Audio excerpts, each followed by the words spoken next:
Finally আমরা পৌঁছে গেছি, ভ্যাসেল থেকে নেমে মন্দিরে উঠে যাচ্ছি। আর এখানে বৃষ্টি হচ্ছে প্রচণ্ড।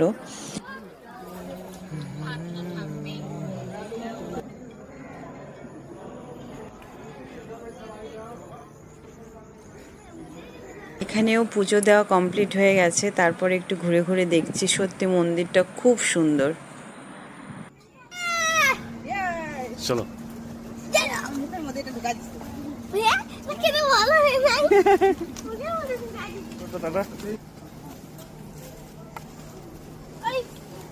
যাও যাও যাও যাও। হ্যাঁ থাক থাক থাক, পড়ে গেল, থাক।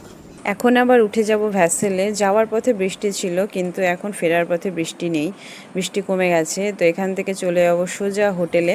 তো এই ভিডিওটা যদি ভালো লেগে থাকে তাহলে একটা লাইক করে দিও, ঠিক আছে? টাটা।